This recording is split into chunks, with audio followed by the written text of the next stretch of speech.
we are yet Yeah. we have done economic causes. I have to run military causes. You have to do military causes. So we have to start with military courses. So I think so. We will. I think so. We'll complete the chapter today. Yeah. Okay. So today we have this military cause wala part. So have you read this like abhi jo maine like what I taught you in Yeah. this lecture? So have you just read that part or any doubt? I had gone through and I had made notes. Okay. So like, yeah, things were now becoming clear. Okay. So am I audible now? Yeah. Okay. Can you see this whiteboard? No, it's still loading. Okay, it will load. Okay, no issues. Now we'll start with the military causes. So first one we have the ill treatment. Now can you see it? Yeah. Yeah. So first one we have the ill treatment of Indian soldiers. So here ill treatment refers to like how the Indians were ill treated in every administration or every job. Same here, the Indian soldiers were ill treated.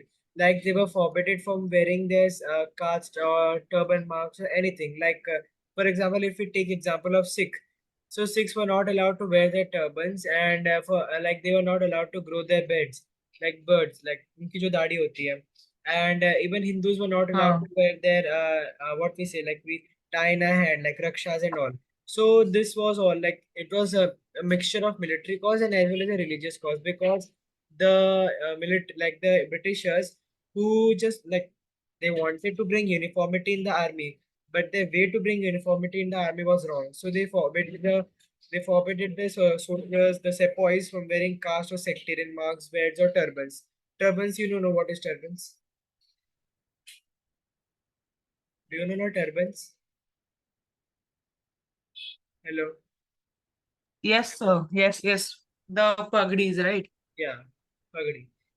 And now we are the General Service Enlistment Act. This is the most important one, General Service Enlistment Act, and it is usually asked for 3 marks, and it can come in Section A as well. So what we have in this General Service Enlistment Act, according to this act, according to this act, any Indian soldier could be sent overseas on duty. For example, during this time, World War One was going to start, and Britishers were already engaged in other wars like the Crimean Wars, the Afghan Wars, the Turk Wars, other wars as well. So the Britishers were in need of soldiers, so they passed this act, or General Service Enlistment Act, according to which any Indian soldier can be sent overseas on duty.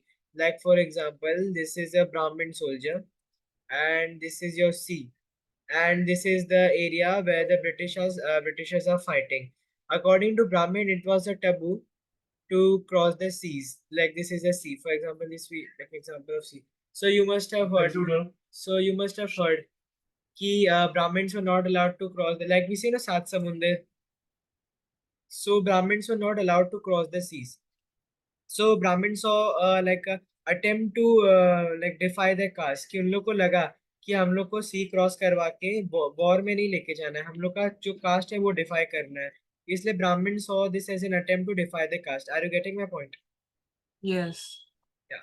So now we have this larger proportion of Indians in the British Army.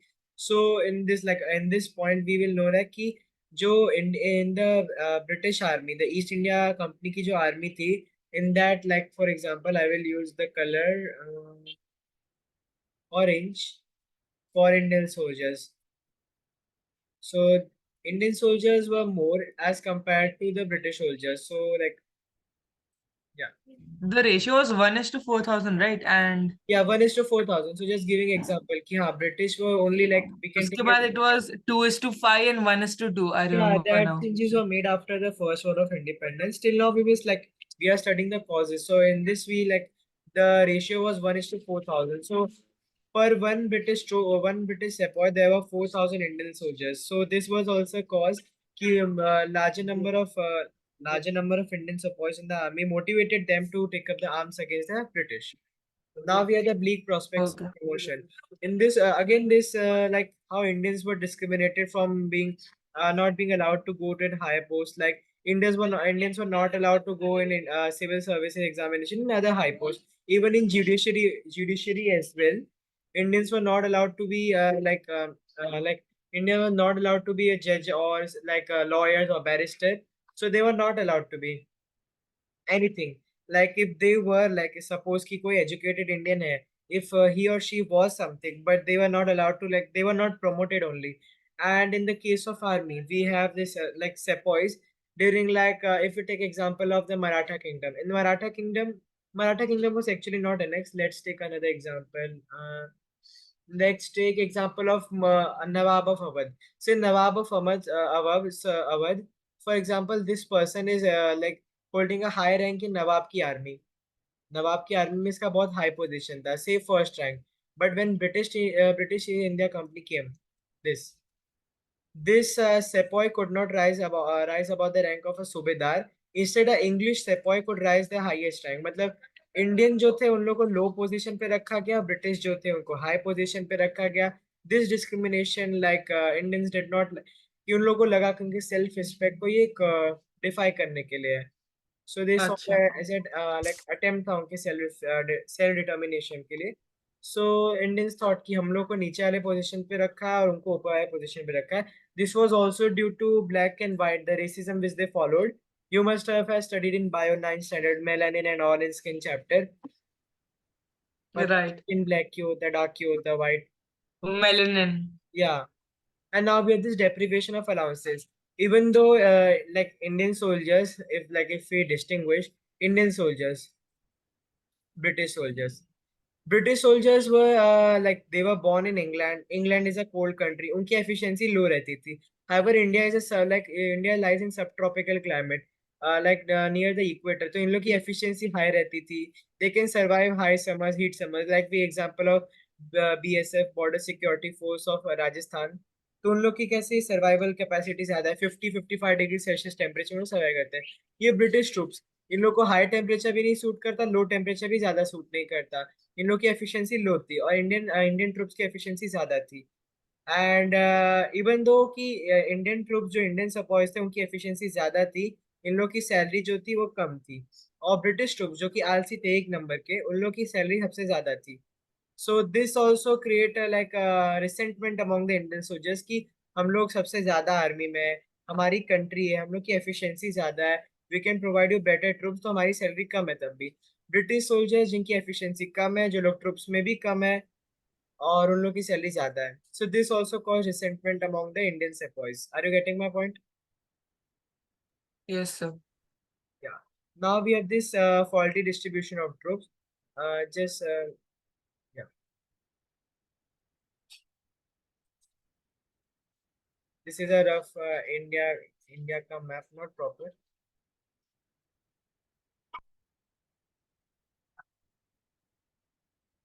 Indian में बनाना है. अच्छा.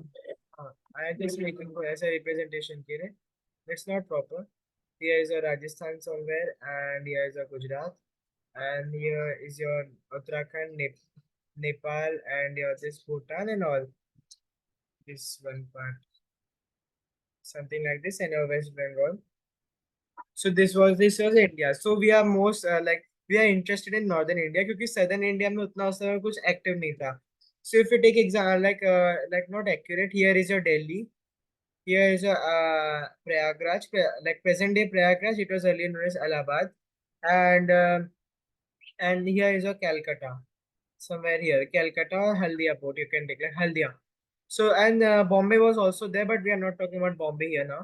So these were strategic points. ये जो points थे बहुत ही strategically Britishers के लिए important थे. यहाँ से Britishers मंगोल invasion को वो मतलब कंट्रोल कर सकते थे. यहाँ से ब्रिटिशर्स जो थे अपना अवध को कंट्रोल कर सकते, because Awadh that means the present day Uttar Pradesh was the most prosperous province of Britishers. तो ये लोग उत्तर प्रदेश को कर सकते थे कंट्रोल अपना. फिर दिस कैलकाटा वाला, Calcutta and Mumbai were the trading ports, तो यहाँ से लोग अपना जो था स्पाइसेस और वो लेके जा सकते थे.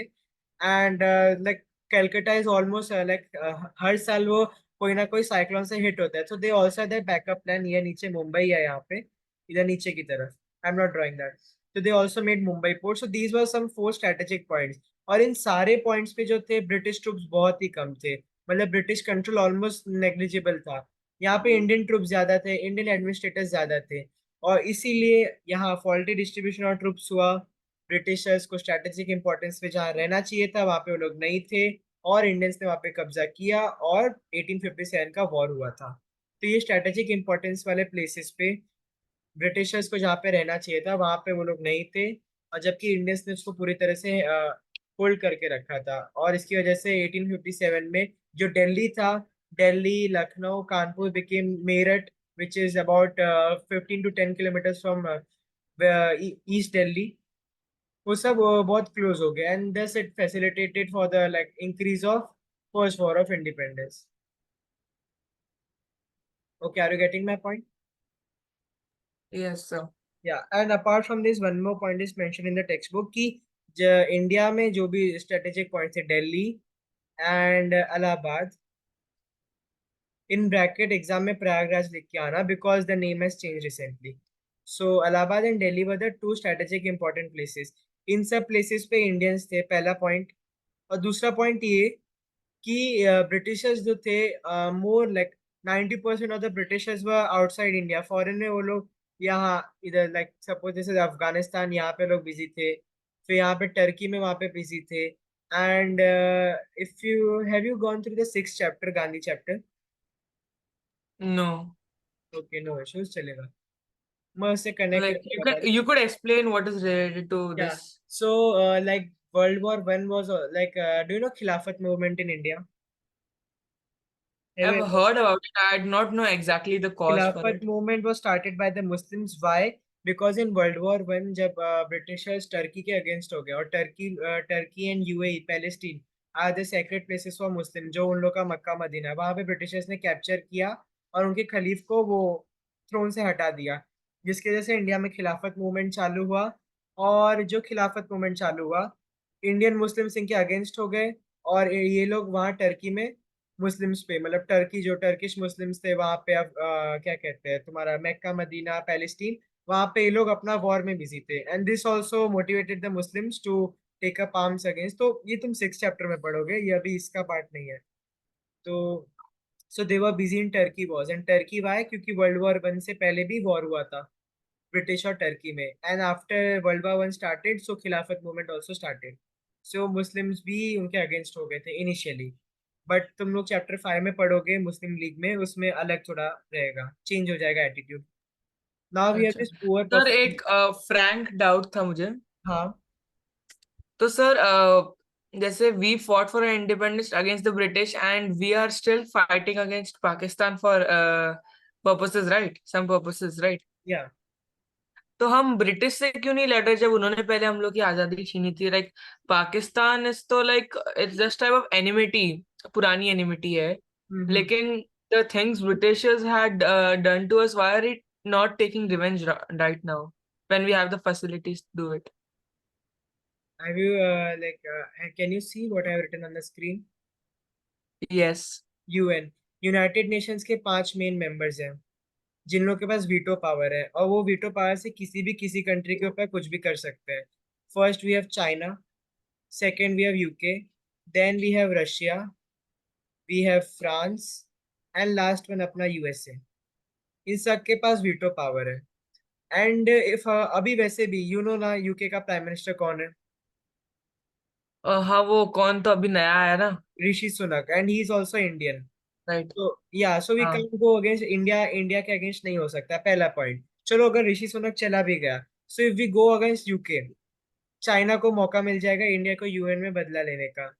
France will always be on side of India. US may be neutral for some time. US थोड़ी देर के लिए न्यूट्रल रहेगा, उसके बाद कोई भी वो साइड ले सकता है, क्योंकि हिंदी में पढ़ा होगा ना, बैंगन, वो थाली का बैंगन, कि कभी भी इधर, या पल में तोशा पल में मासा, ऐसा. So he can change, US can change any time.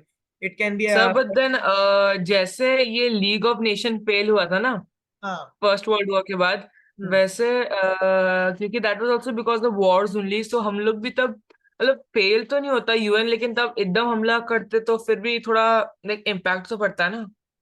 I'm not getting your point. Like what? League of Nations fail हुआ. Okay, I got that. Next one, what he said?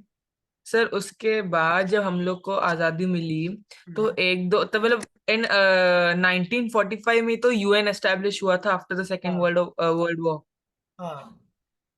तो मतलब UN had not established completely, तो हम तभी भी revenge ले सकते थे ना हम लोग की आजादी के बाद एक दो यानी साल यू वांट बाद। टू से कि यूएन 1945 में एस्टैब्लिश हुआ तब उसमें स्टेबिलिटी नहीं रही होगी.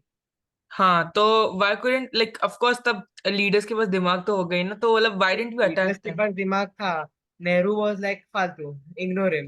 वी हैव like अच्छा। big leaders, like we have Sardar Vallabhbhai Patel, who was going to be the Prime Minister of India, but he couldn't, so he became the Home Minister of India.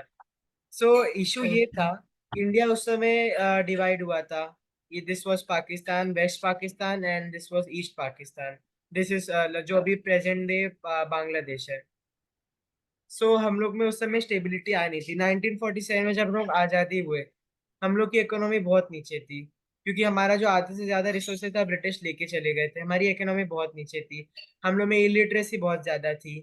हम लोग में सब कुछ बहुत कम था. हम लोग को खुद स्टेबल होने में एटलीस्ट 15 ईयर्स लगे थे. And like I won't say कि मैं ऐसा मतलब नॉट नेहरू, बट या वी कैन से सरदार वल्लभ भाई Patel was the only person कि हु हेल्ड अस कि हम लोग 15 साल तक हम लोग अपने कंट्री में स्टेबिलिटी ला सके. 15 साल तक हमारे नेशन, हमारे कंट्री में अप्रोक्स लाइक एग्जैक्टली 16 ईयर्स तक हमारे कंट्री में Indian national Congress party rule करी थी under leadership of Jawaharlal Nehru. 16 years तक हमारी कंट्री एक्चुअली डेवलप हो रही थी. और उसके बाद धीरे धीरे पार्टी फाइट होने लगी, अलग अलग प्राइम मिनिस्टर्स आने लगे, Morarji Desai, Chandrashekhar, and Vishwanath Pratap, and then ये सब जो ये जो प्राइम मिनिस्टर थे, Lal Bahadur Shastri, Atal Bihari Vajpayee, they were actually dedicated to the country. तो वो लोग एक्चुअली चाहते थे कंट्री के लिए कुछ करना, ब्रिटेन से रिवेंज लेना. बट वो लोग, you have heard about Pokhran का? हाँ वो बॉम्ब ब्लास्ट, हाँ. पोखरण का जो बॉम्ब था, testing. Atal Bihari Vajpayee, former prime minister, late prime minister Atal Bihari Vajpayee ने ही करवाया, अटल बिहारी वाजपेयी जी ने करवाया था. And the issue was that कि इंडिया के ऊपर सैंक्शंस कई तरह के लगे हुए थे. एनटीबीटी लगा हुआ था, फिर सीटीबीटी लगा हुआ था, एंड दीज अलग डिफरेंट सैंक्शंस लगे हुए थे इंडिया पे कि हम लोग किसी कंट्री पे वॉर नहीं कर सकते, किसी कंट्री से कुछ मिसाइल या वगैरह कुछ नहीं कर सकते. एंड देन टू मतलब हम लोग के जो प्राइम मिनिस्टर थे अटल बिहारी वाजपेयी जी, उन्होंने पोखरण में एटॉमिक टेस्ट किया. और उन्होंने ये ब्रिटेन को वो मतलब वार्निंग दी कि हमारे पास अभी न्यूक्लियर वेपन आ चुका है. जैसे ही उन्होंने टेस्ट किया, अमेरिका को सैटेलाइट से पता चला, हमारी कंट्री पे सैंक्शंस लगा दिए. हमारी इकोनॉमी डूब गई, हमारी इकोनॉमी नीचे गिर गई, एंड दस अगेन हम लोग की कंट्री में पॉवर्टी वापस से आ गई. एंड दस उसके बाद सिविक्स में तुम पढ़ोगे शायद से, Atal Bihari Vajpayee lost his government by 1 vote. अच्छा मतलब मैंने अभी तक पढ़ा नहीं है। हाँ. So this happened. जब तक हम लोग स्टेबलाइज हुए, हम लोग ने एटॉमिक टेस्ट किया. अमेरिका अमेरिका ने हमारे पर सैंक्शंस लगा दिए, हमारी इकोनॉमी नीचे चली गई. अगर हम लोग उसके बाद वापस से, मतलब अमेरिका ने in the first place sanctions क्यों लगाए थे जब हम लोग टेस्ट ही तो कर रहे थे अपने खुद की कंट्री में। नहीं, अमेरिका ने जो सैंक्शंस लगाए थे CTBT, according to this sanction हम लोग एयर में नहीं कर सकते थे टेस्ट. हम लोग उसमें नहीं कर सकते थे, वाटर में नहीं कर सकते थे टेस्ट. हम लोग लैंड पे नहीं कर सकते थे टेस्ट. हम लोग ने क्या किया, हम लोग लैंड के अंदर कर दिया, हम लोग जमीन के नीचे, तो हम लोग ने इसको अप्रूव कर दिया. ठीक है. उसके बाद उसने एक और लगाया था, आई नहीं don't. But then after all वो इंडिया का लैंड था ना, तो जो इंडिया को करना है वो मतलब ठीक है वाटर एयर का समझ में आता है हाँ, लेकिन तो लैंड तो इशू इंडिया वाज का था दैट ना। कि यूएन बैठा था. यूएन को कौन लीड कर रहा था? अमेरिका. और अमेरिका ही डिक्टेट कर रहा था. अमेरिका ने ही सब सैंक्शंस लगाए थे, और ये सिर्फ इंडिया पे नहीं थे, बाकी सारी कंट्रीज पे थे. तो इंडिया के ऊपर एक अच्छा। सैंक्शंस लगे थे. इंडिया के ऊपर एक और सैंक्शन लगा था, यूरेनियम यूरेनियम पीस ट्रीटी करके, ऐसा कुछ, जिससे इंडिया को कोई यूरेनियम नहीं दे सकता था. बट हमारे झारखंड में, इन ज्योग्राफी विल लर्न, हमारे झारखंड के जो सैंड्स है, उसमें यूरेनियम मिलता है. So we had uranium also. And but the next point, the thing was that कि हम लोग ने बॉम्ब ब्लास्ट किया क्यों? हम लोग ने अगर ये अप्रूव कर दिया कि हाँ चलो, ये हम लोग कोर्ट में जीत गए कि हम लोग ने लैंड के अंदर टेस्ट किया, हम लोग के पास यूरेनियम नहीं था, हम लोग ने अपने ही कंट्री में से निकाला, ये भी जीत गए, बट हम लोग ने टेस्ट क्यों किया? क्या रीजन था? वो हम लोग केस हार गए. और इसकी वजह से अमेरिका ने सैंक्शन लगाया, और हम लोग किसी के सामने कुछ नहीं कर पाए. बट देन उसके बाद फिर अटल बिहारी वाजपेयी के बाद वही वापस कांग्रेस वालों का पागलपन चालू। Gandhi Gandhi Gandhi, Indira Gandhi, Sonia Gandhi, Rajiv Gandhi, these three prime ministers came, plundered our country, and thus हमारी कंट्री वापस चलेगी। So now again we are back to normal. So now अभी कोई कंट्री अगर हम लोग चाहें तो हम लोग रिवेंज ले सकते हैं, no doubt, but there are many other reasons. जैसे कि अभी अगर हम लोग वॉर करना चालू करेंगे यूके से, तो वो लोग इंडिया को वापस बोलेंगे आपने यूक्रेन को क्यों नहीं सपोर्ट किया, रशिया को क्यों सपोर्ट किया, ब्रिटेन को क्यों मारा, ऐसा। एंड प्रेजेंटली जो जो प्राइम मिनिस्टर है वहाँ यूके के, he is Indian and is also promoting Indian and he is also trying कि जो कोहिनूर है हम लोग का वो वापस इंडिया में आ जाए। सो वी आर एक्सपेक्टिंग कि 2026 तक हमारे सारे जो लूटेड मटेरियल्स है इंडिया वापस आ जाएंगे। सो दस वी आर Okay. एक्सपेक्टिंग कि 2026 तक आ जाए। एंड 2026 तक like according to like BJP का वन रूल कि 76 एज पे रिटायर हो जाते हैं, if you must be Yeah. knowing. So Modi ji is presently 74. In 76 he would get retired, and next prime minister would be obviously chief minister of UP. So that after that हम लोग जो रहेगा हम लोग की country में, तब हम लोग ये स्टेबिलिटी कर सकते हैं। ये जो तुम बोल रहे हो रिवेंज लेने का, देन वी आर श्योर कि हम लोग कर सकते हैं। So it's more over a political point of view rather than UN का इसमें कुछ। Are you getting my point? Yes. हाँ कि सर से सर आप पर्सनली किसको सपोर्ट करते हो, कांग्रेस या बीजेपी? हाँ, मेरी बात से तो पता चल ही गया होगा।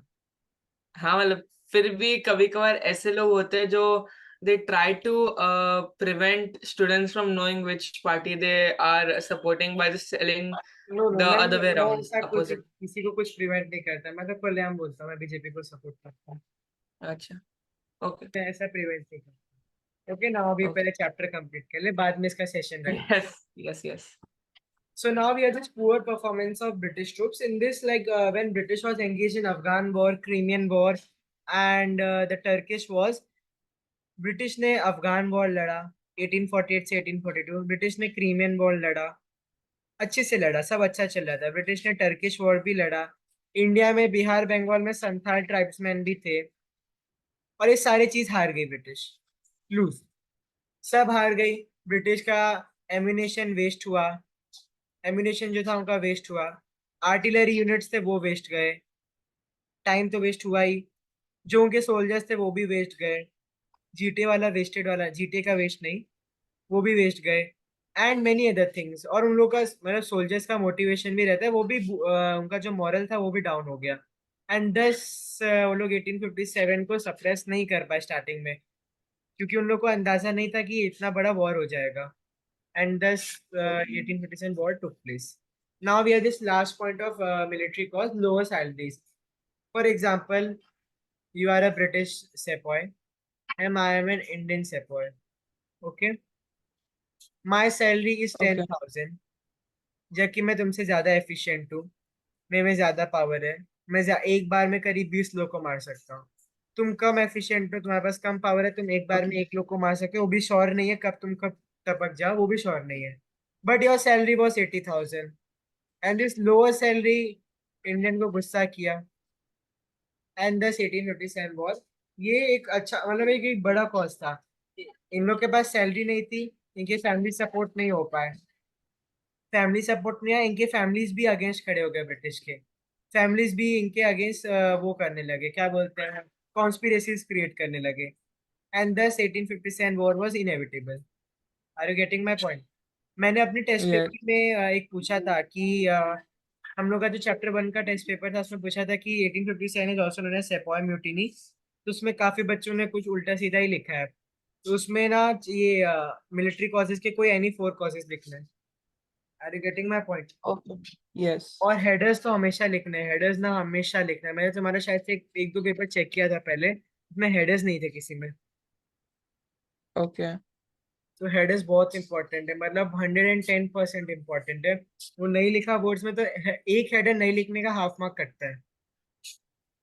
And half mark. हाँ, okay. So 4 mark question is there, so 2 marks cut गया, और 2 मार्क्स कंटेंट का मिलेगा, वो भी उसमें कुछ अगर मिस्टेक रहा तो वो भी कट गया। तो हेडर्स इज इंपॉर्टेंट, अगर कुछ नहीं भी आ रहा है तुम्हें तो एटलीस्ट हेडर लिखो, हाफ मार्क मिल जाएगा। Okay. And now we are this immediate cause. So exam में जनरली पूछते हैं, मैंने भी अपने टेस्ट पेपर में पूछा था कि what was the immediate cause of the 1857. Are you annotating something? I'm not annotating. Okay, no issues. Okay, yeah, okay. So immediate cause was this कि हम लोग के पास जो this we had. This was your gun, and I'm just drawing a rough diagram. Have you seen the Kesari movie? थोड़ी मतलब part part. Not proper. ये rifle तो नहीं, राइफल ये. मतलब उसमें वही कंसेप्ट था कि उनको बुलेट्स क्या था वो. It was greased with something. No no, grease वाला भी मैं आपको बताता हूँ. ये जो नहीं नहीं था. नहीं मतलब उसमें भी ऐसे बुलेट्स के रिलेटेड ही कुछ तो था. हाँ नहीं, मैं बताता हूँ, वो वही बता रहा हूँ मैं. इसमें जो था, जो बुलेट्स थी ना एनफील्ड राइफल में, मतलब जो पहले था, ये बुलेट्स वाला पार्ट तो बाद में आया. पहले हम लोग इसमें देखते हैं, ये जो बुलेट हम लोग की राइफल थी, ये this was called the in 1856 British, हाँ, old fashion musket by the new Enfield rifle. So this was the Enfield rifle. So ये एमसीक्यूज में पूछते हैं. एंड नाउ इसका लोडिंग प्रोसेस क्या था. इसमें जो ये ग्रीस्ड कार्ट्रिज था, इसमें अंदर गन पाउडर था ये. It was not bullet. अब इसके ऊपर वाले पार्ट को कट करना था. अब सोल्जर्स वॉर में जा रहे तो कैंची चाकू लेके जाएंगे नहीं कि वहां पे बैठ के कट करने लगे. उनको अपने मुंह से ही फाड़ना हाँ. था, दांत से फाड़ना था. इसको फाड़ के पाउडर को उसमें डालना. And they had one rod, ऐसा स्टील रॉड, जिसको लोग अंदर डाल डाल के ऐसा उसको यूनिफॉर्म करते. एंड अंदर जो थे स्मॉल ऐसे गोल बुलेट्स थे. And after coming in contact with this gun powder and all, they used to fire and वो गोली जाती थी. सो तो दिस सर बेसिकली आप बोल रहे हो कि गन पाउडर को निकालने के लिए ऐसे एकदम टीयर करते थे. Gun powder was important. Gun, ये जो इसमें था, बुलेट्स नहीं था. बुलेट्स तो they can carry on their own also. उनका जो आर्मी सूट रहता था, they had this some type of ऐसा था, इसमें दे हैड बुलेट्स. हाँ. बुलेट्स उनको कैरी करने के लिए नहीं था, they needed gun powder. Kesari movie देखना, उसमें वो लोग जो अफगान रहते ना, दे यूज दैट ओनली. उनके पास बुलेट्स रहते थे, गन पाउडर को काटने के लिए उनको दांत का यूज करना पड़ता था. अच्छा. ओके. हाँ. एंड दिस, समझ. और ये रूमर नहीं था, इसमें लिखा है टेक्स्ट बुक में रूमर था, बट इट वाज ट्रू. ये जो ग्रीस कार्ट्रिज था, it was made of fat of pigs and cows. And ये कब प्रूव हुआ? There is a story behind and it's a true story. 1857 में, एंड जब दिस ये जब ये ब्राउन ब्राउन बेस लिखा है ना, हाँ, ब्राउन बेस जब रिप्लेस हुई एनफील्ड राइफल से, तब पूरे इंडिया में ब्रिटिशर्स को वो पहुंचाना था, इसके गन पाउडर.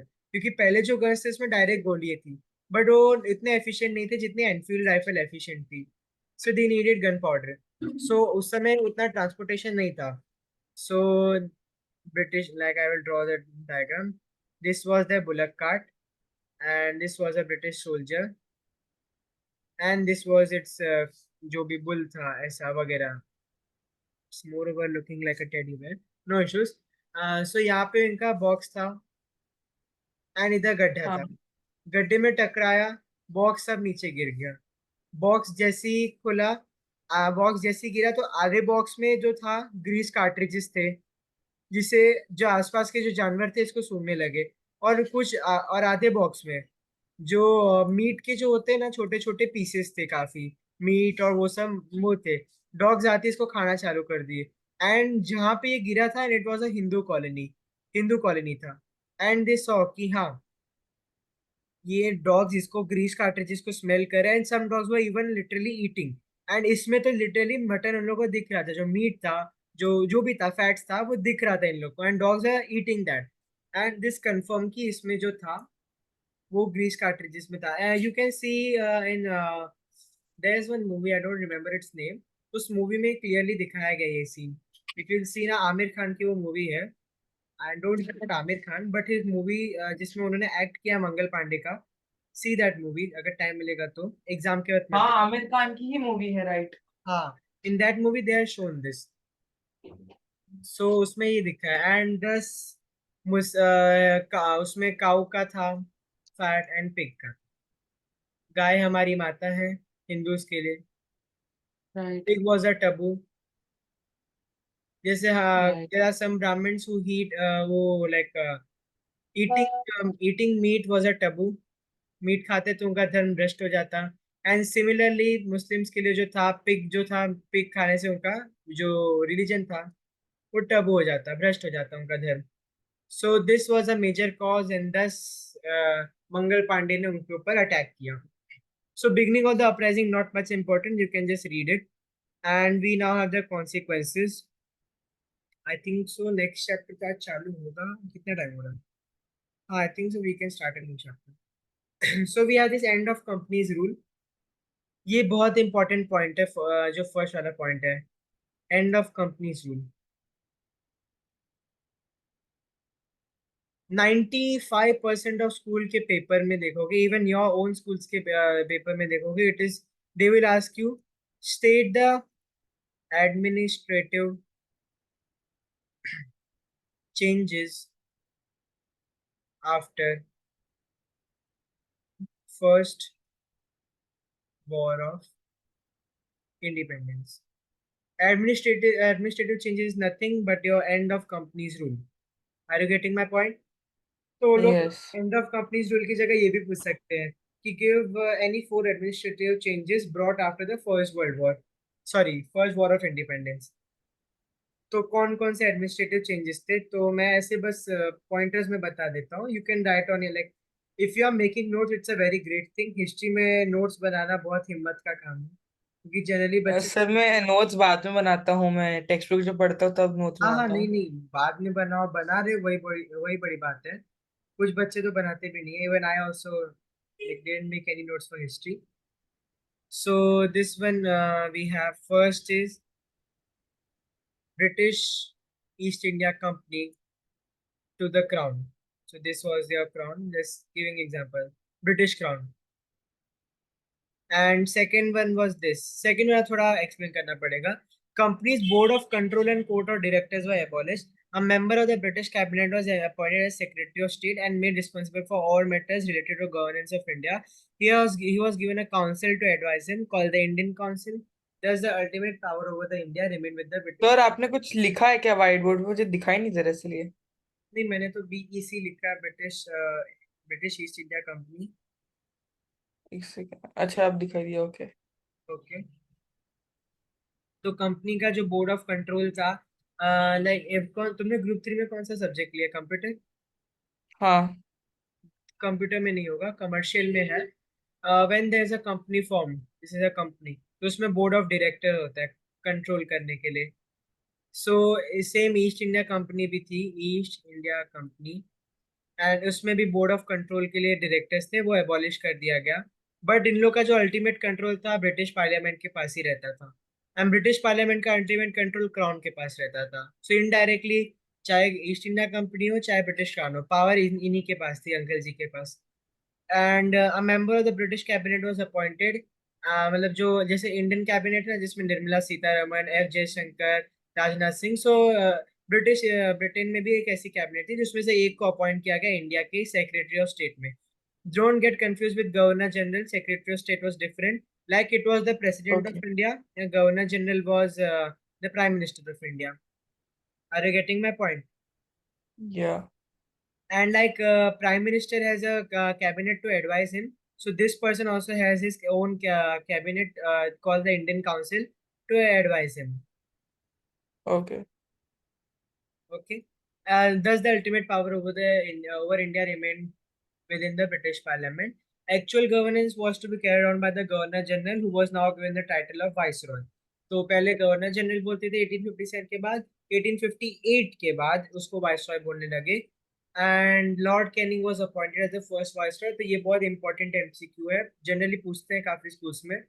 मतलब बड़े स्कूल्स में तो नहीं पूछते, मतलब छोटे मोटे स्कूल्स में you can see this questions of MCQ कि कौन था first viceroy after this act.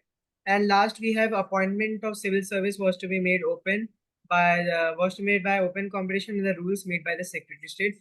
जब पहले सिविल सर्विसेज का एग्जामिनेशन जो था इंडिया में नहीं था, हाँ और वो एज बहुत कम थी। हाँ, एज वाज एज पहले 21 थी, फिर ब्रिटिशर्स ने उसको डिक्रीज करके 19 कर दी। 19 के बाद इंडियंस नहीं कर सकते थे, but now it has increase to 35 and 40, depends upon the caste. Like general वालों को थोड़ा कम है, S T S C and OBC वालों को थोड़ा ज्यादा है। तो एज पे वो उनके कैटेगरी में पहले 19 था, सो यू कैन अंडरस्टैंड कि बच्चा पैदा होते ही उसको यूपीएससी की तैयारी करनी पड़ती थी। तो अच्छा, ओके। हाँ, मतलब ऐसा सिचुएशन था कि उन्होंने 19 एज कर दिया था, but we have only like Indians पहले पहले से मतलब उन लोग का इंडियंस जो थे वो लोग वेस्टर्न एजुकेशन से उतने एक्वेंटेड नहीं थे। इंडियंस का जो था ना, उन लोग का वैदिक एज था, मतलब उन लोग का वैदिक लिटरेचर था, and Vedic literature was considered a superior literature. अगर you must have learned in your ninth का history, Gupta and Maurya empire, even right. foreigners used to come in India to study this. Nalanda University, Kandahar University, sir अभी भी करते हैं ना? या and so, और जो इंडियन जो पुराण था, वेदा था, they are not religious text, they are a source of जो Indian, just giving a general knowledge, जो इंडियन लिटरेचर, जो इंडियन बुक्स है, they give you philosophy, how to live life, like we have the Bhagavad Gita. They also give you science, we have Ayurveda. We also and science में सिर्फ आयुर्वेदा नहीं है, we have like गुरुत्वाकर्षण से related we have one different book only, gravity पे। Newton ने जब निकाला था, जब उसके सर पे एप्पल गिरा, तब हम लोग एप्पल उगा उगा के फेंक रहे थे। उस समय हम लोग के पास ग्रेविटी का, हम लोगों ने एक बुक ही बना के रखा था पहले से। वी नॉट लाइक ग्रेविटी ही नहीं, हम लोग के पास हमें एक ऐसा बस। साइंस में तो आर्यभट्ट का भी Aryabhata was also born during the British rule, right? No no, Aryabhata was during the Maurya and Gupta empire. No, there was some Indian, right? No no, Indians तो ऐसे बहुत थे जो बहुत ही ज्यादा ज्ञानी थे, and many Indians are there, सिर्फ आर्यभट्ट नहीं थे, there were many numerous Indians who were like excelled in that science. और जो इंडियन साइंस, लेट मी जैसे जनरल नॉलेज है, स्कोप का नहीं है। Have you ever heard about नवग्रह? नवग्रह? हाँ,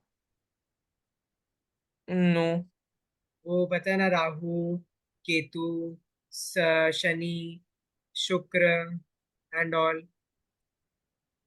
अच्छा, हाँ, राइट राइट राइट राइट, हाँ, याद है। Your surname is Maheshwari, right? Right, अब याद है सर।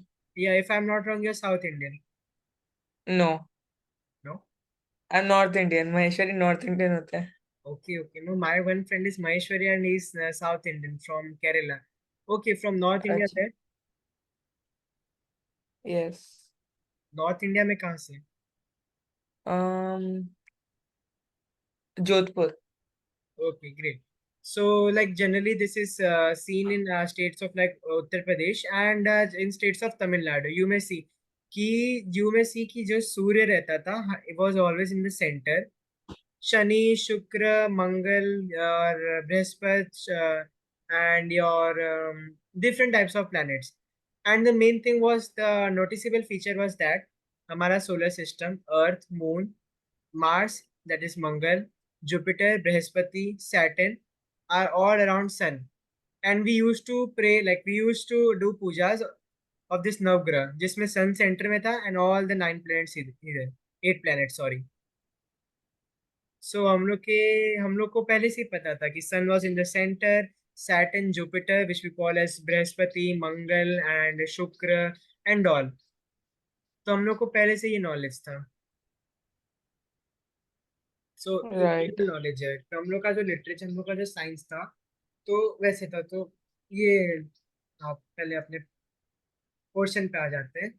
तो इंडिया पहले से ही एजुकेशन में बैठता है, वेस्टर्न एजुकेशन में, इंडियन एजुकेशन में बहुत आगे था। एंड सो उन लोग के लिए कंपटीशन करना बहुत टफ हो जाता था, but we have only one person to qualify, first person to qualify Indian. That ना, B R Ambedkar. No no no no no. Sorry, there he was the chairman of ये ना, सुरेंद्रनाथ बैनर्जी, आई गेस। हाँ, right. Surendra Nath Banerjee MCQ में पूछते हैं। It was asked last year in Dhirubhai का paper, first prelim, if you see, Surendra Nath Banerjee was the first Indian to qualify Indian civil service examination, and it was.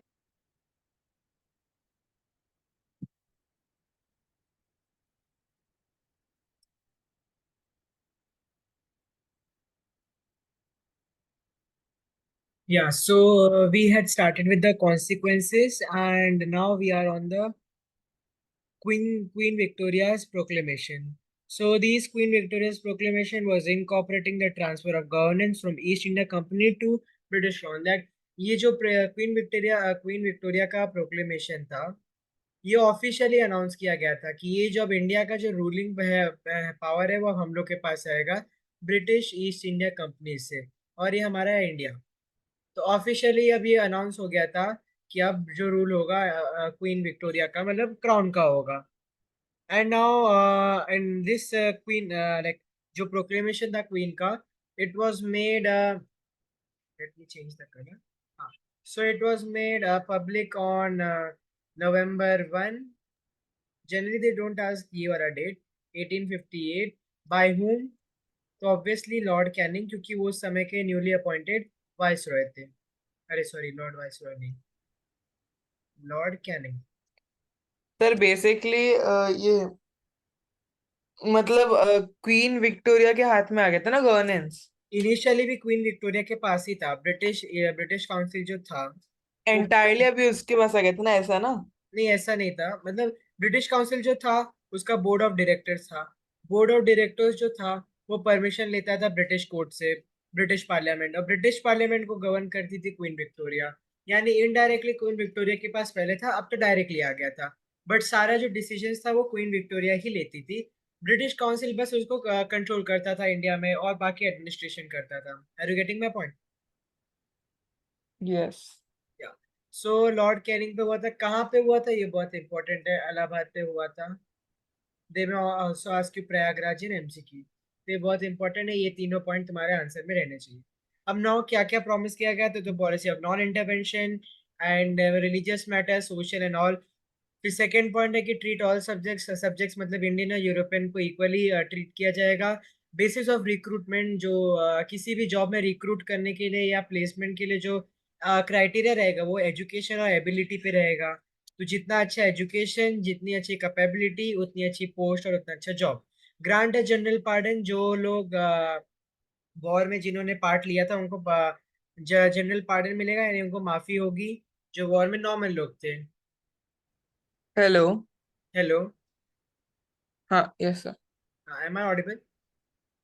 या now audible. Yeah, तो जो war में जो normal लोग थे उनको जनरल पार्डन मिलेगा, बट जो जिन लोग ने ब्रिटिशर्स को मारा था, जैसे मंगल पांडे या जो भी थे, उनको या तो फांसी की सजा थी या तो शूट था। मतलब उस समय ब्रिटिश का शूट था। इन इंग्लिश लाइक, अभी तो तुम लोग को ट्रेजर चेस्ट है, ट्रेजर ट्रोव में तुम लोग अगर पढ़े होते तो देयर वाज अ स्कैफोल्ड फूट।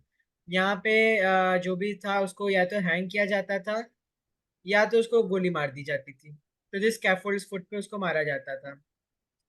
तो ये हुआ था जिन्होंने ब्रिटिशर्स को मारा था। और उन्होंने ये भी प्रॉमिस किया था जो इंडिया में इंडस्ट्रीज को और एडवांस करेंगे जैसे ब्रिटेन में, पर ऐसा कुछ नहीं हुआ था। Promotion of works of public utility, यानी कि जैसे कि ट्रांसपोर्टेशन को अच्छा करेंगे, कम्युनिकेशन को अच्छा करेंगे, और भी बाकी सारी जो पब्लिक यूटिलिटी वाली चीजें उसको अच्छा करेंगे, पर ऐसा कुछ नहीं हुआ था। इंस्टेड और बुरा होता गया situation.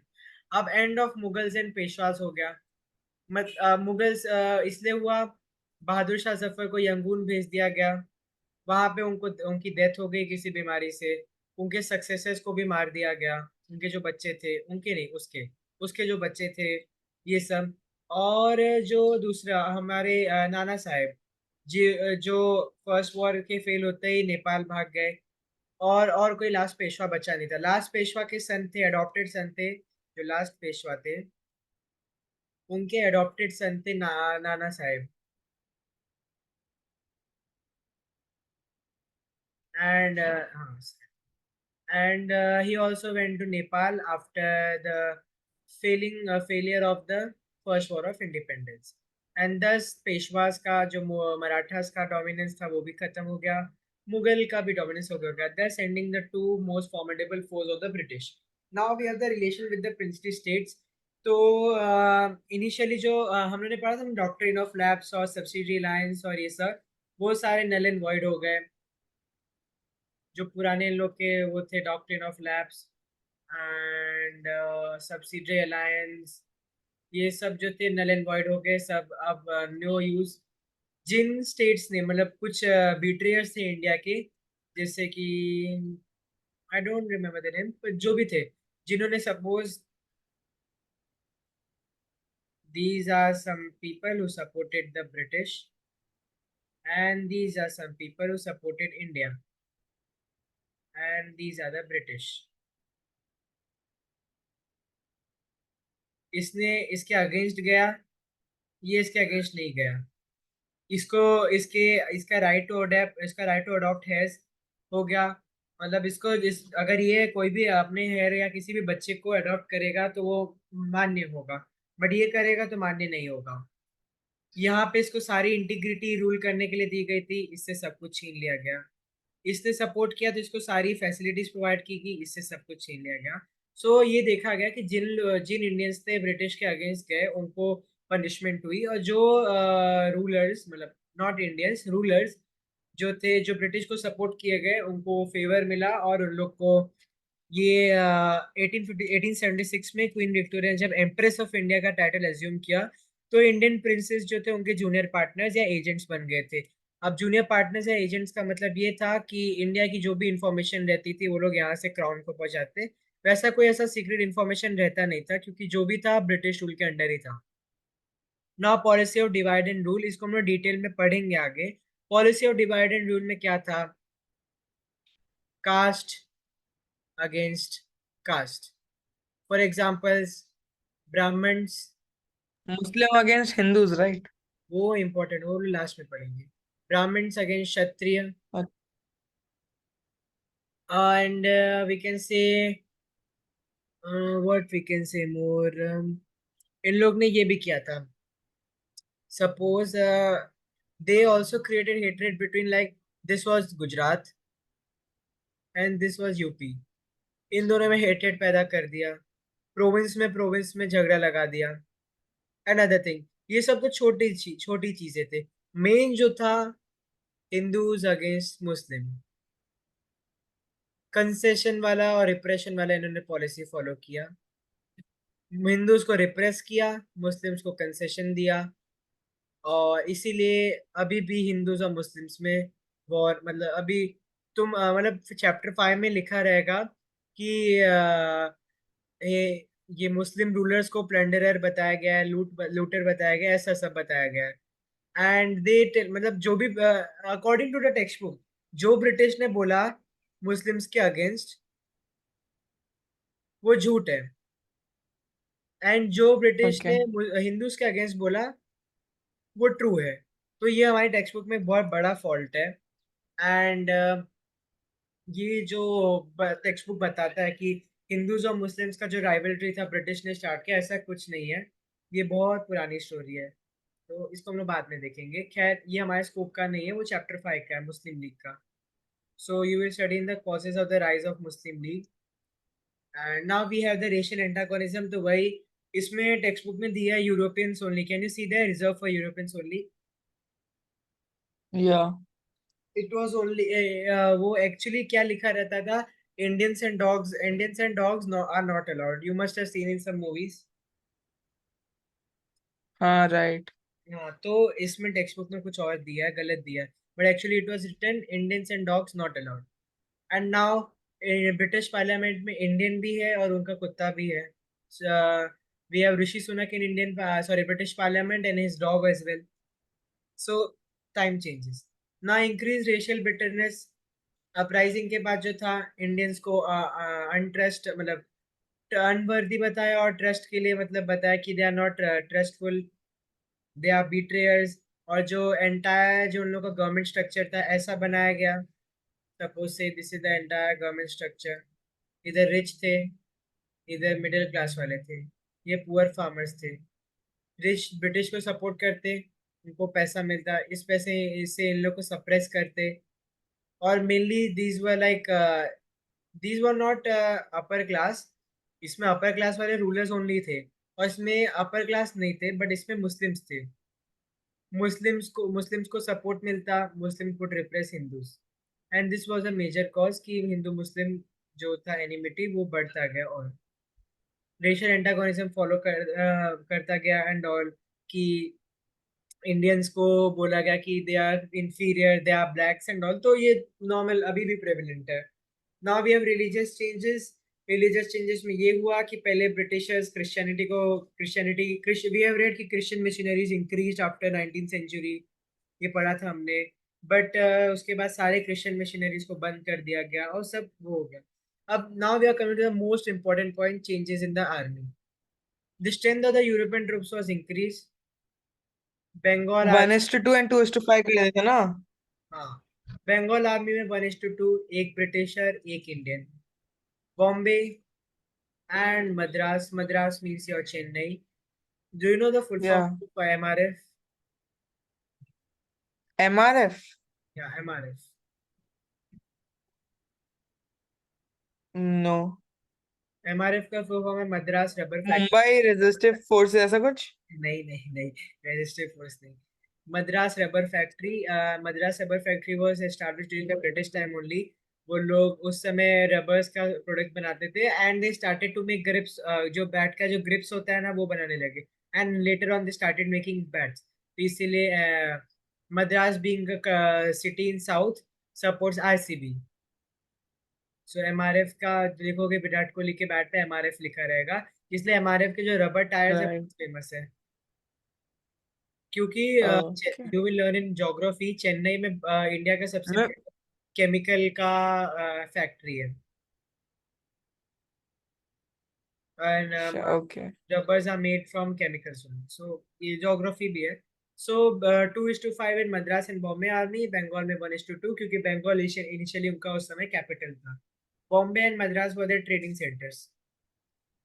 And European troops were kept in key geographical and military position, military geographical positions in the sense Delhi पे उनको रखा गया, प्रयागराज पे उनको रखा गया। दे वर, अच्छा, जहाँ पे मतलब wherever there was need for British soldiers, they kept those soldiers over there, right? या बंगाल में रखा गया उनको। एंड ये तो हो गया नॉर्थ इंडिया का, मतलब नॉर्थ इंडिया का। और साउथ इंडिया में मद्रास में रखा गया। एंड वन कैलीकट में भी रखा गया। कैलीकट में भी काफी ज्यादा सिक्योरिटी इंक्रीज की गई। एंड जम्मू कश्मीर में रखा गया।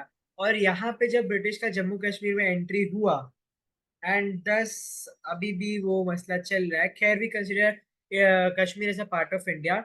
जब ये चेंज हुआ, European troops entered Kashmir and there they started all सब उनका आलतू फालतू। and after the Britishers left 1947 में partition हुआ। and there's a big story, राजा हरी सिंह का, जवाहरलाल नेहरू का, Muslim centre, POK form, LOC form and everything, ये सब हुआ। but after article 370 was removed and 35A was removed, this all was considered as null and void, ultra vires। and now we have to the third point, to desist the Indian soldiers from rising. Can you see the whiteboard? Yes. Yeah.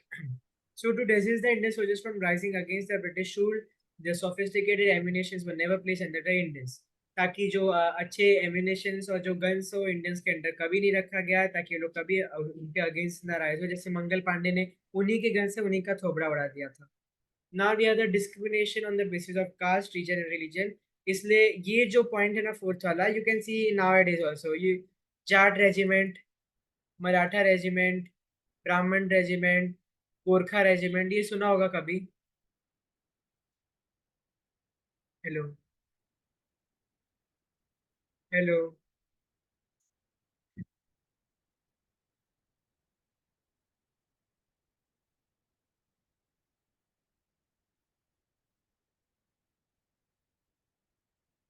Hello. Hello, sir. हाँ, am I audible? Yes. So हम लोगों ने regiment का देखा, regiment हुआ। In order to discourage nationalism, जो introduction of caste and community in most regiments were taken, जो भी बताया example Jat regiment, Maratha regiment, Brahmin regiment and all. Newspapers, journals and national publication are prevented from reaching. तो newspapers में जो था, जैसे we had many like nationalist, Jyotiba Phule and Surendranath Banerjee, Raja Ram Mohan Roy. तो ये लोग अपने न्यूज़पेपर्स, जैसे लाला लाजपत राय, तो ये लोग अपने न्यूज़पेपर्स में कुछ ना कुछ ऐसा लिखते थे जो कि इंडियन सोल्जर्स में मोटिवेशन बूस्ट करता था। इसलिए ये न्यूज़पेपर्स को इंडियन सोल्जर्स के पास नहीं पहुंचने दिया जाता था, ताकि उन लोग को बाकी बाहर की खबरें भी पता ना चले कि इंडिया में क्या चल रहा है, और वो लोग, उनका जो मोरल हो वो भी बूस्ट ना हो ब्रिटिश के against. And economic exploitation, just read this economic exploitation वाला point, if you have any doubt just let me know, क्योंकि ये अभी हम लोगों ने पढ़ा था। Just read it and let me no.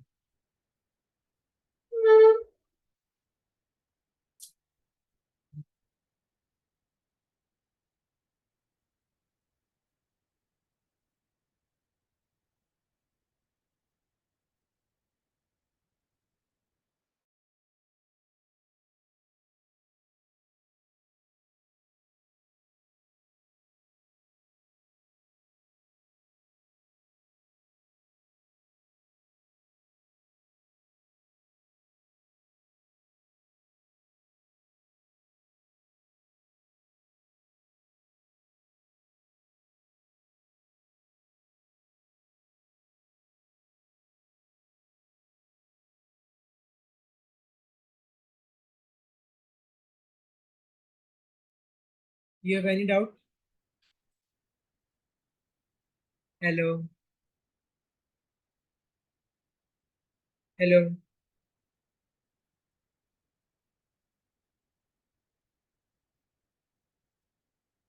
Anant?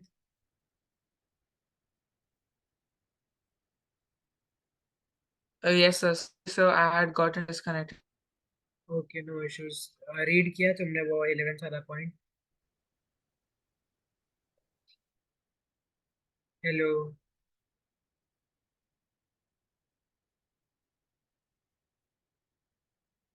Hello?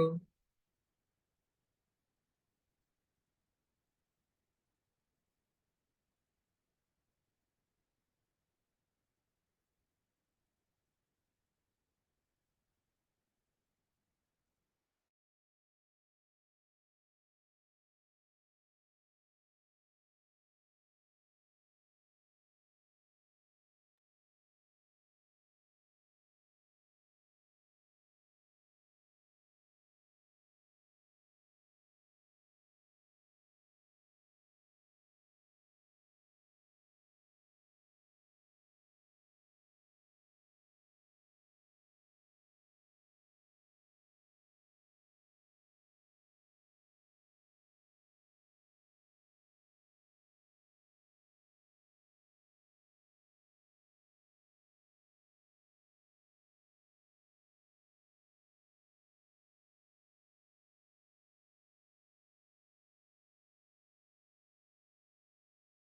Hello?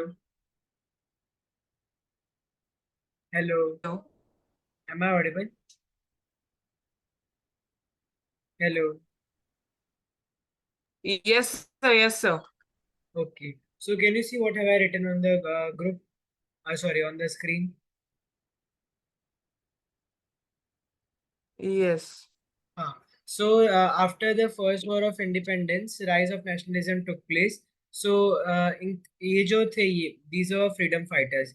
What we are shown कि Mahatma Gandhi is a freedom fighter. He was actually not. These were the freedom fighters, actual freedom fighters. Mangal Pandey was hanged. Rani Lakshmibai was killed. Nana Sahib was hanged. Tatia Tope was hanged. These were all were killed and hanged. सो दे, मतलब इन लोग का जो sacrifice था, they acted as a motivation for the new sepoys, the new young ideas and all. तो like today also, कि जब हम लोग इनको नाम लेते हैं तो हम लोग का एक अलग मोटिवेशन आता है, हम लोग अलग एक कॉन्फिडेंस लेवल में आते हैं। सो दैट टाइम ऑल्सो इन लोग का sacrifice acted as a rise of nationalism. So इन लोग का सेक्रीफाइस, इन लोग का जो मोटिवेशन मिला, नेशनलिज्म इंक्रीज किया। ये तो था ही। एंड नाउ जब नेशनलिज्म एक्चुअली राइज करना चालू किया, सो यू नो बाल Gangadhar Tilak. Yes. So Bal Gangadhar Tilak and Lala Lajpat Rai and Aurobindo Ghosh and many other freedom fighters, उन्होंने ये प्रोपोगेट किया कि ये भी हमारे बहुत अच्छे मेन फ्रीडम फाइटर्स थे। एंड दे प्रोपोगेटेड कि Shivaji Maharaj was best, Maharana Pratap, and actually they were best. और इन लोग का जो प्रोपोगेशन था एक्टेड एज अ, मतलब आग में घी डालना, नहीं, आग में पेट्रोल डालना। इन लोग का जो ये मोटिवेशन था, it also like insisted and मतलब और राइज ऑफ नेशनलिज्म इससे भी हुआ. So two types of rise of nationalism, एक तो इनके सेक्रीफाइसेस से और एक ये प्रोपोगेशन से. Are you getting my point? Now widening of gulf between Hindus and Muslims. So divide and rule जब हुआ, so during the first war of independence, both the Hindus and the Muslims showed great enthusiasm and zeal to fight the alien government. Alien government मतलब outside foreign government. But after the uprising, the gulf between gulf मतलब जो दोनों के बीच का relation था, जो मतलब जो छोटा gap था between the two communities widened, मतलब जो वो gap बढ़ता गया. And this was the consequence of the British policy of the divide and rule, by which they sowed seeds of dissension between the two communities. It was a deliberate attempt to like ये जो attempt था Hindus और Muslims के बीच में unity कम करने का था. So are you getting my point? और last part वाला cancel है, drawback to the first war of independence. Are you getting my point?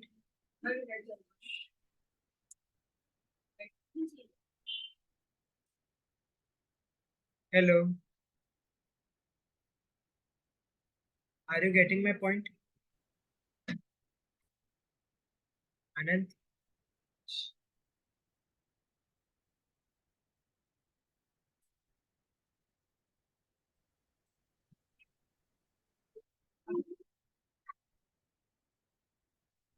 Anand, are you getting my point?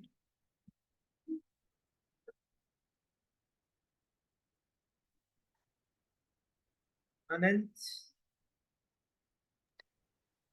Hello. are you getting my point?